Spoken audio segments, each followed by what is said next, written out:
Hello everyone, welcome back to my channel. আমি বর্ষা চলে আসলাম একটা নতুন ভিডিও নিয়ে।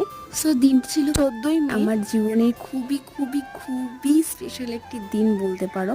আমি পুনান্দির কাছে বেসিক টু অ্যাডভান্স যেই মেকআপ কোর্সটা শিখছিলাম সেটারই এক্সাম ছিল সেই দিন। নাও তোমার সাথে কথা বলতে বলতে হালিশহরও চলে আসলাম। হালিশহর শহরটা খুব সুন্দর, তাই না? সবার কেমন লাগে জানি না, বাট আমার কাছে খুবই খুবই খুবই ভালো লাগে। এখানে আসলে আমার মনটা খুশি হয়ে যায়, কারণ এই শহরটা আমাকে অনেক কিছু দিয়েছে। আর একজনের কথা না বললেই নয়, সেটা হলো পুনামদি।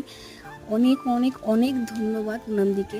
সেই মানুষটা ছিল বলেই আজকে আমি এই জায়গায় আছি। আজকে আমাকে দুটো মানুষ চিনছে, জানছে, এবং অনেকে আমাকে কমেন্ট করে যে আমার হাতের কাজ তাদের ভালো লাগে। সেই কমেন্টগুলো পড়লেও আমার খুব ভালো লাগে। জানো তো, আমার বাবা একদমই পছন্দ করতো না আমি এই কাজটা করি। আর চার পাঁচটা বাবার মতো আমার বাবাও চাইতো যে তার মেয়ে ভালো করে পড়াশোনা করবে, নিজের পায়ে দাঁড়াবে এবং ভালো একটা কাজ করবে, চাকরি বা যে কোনো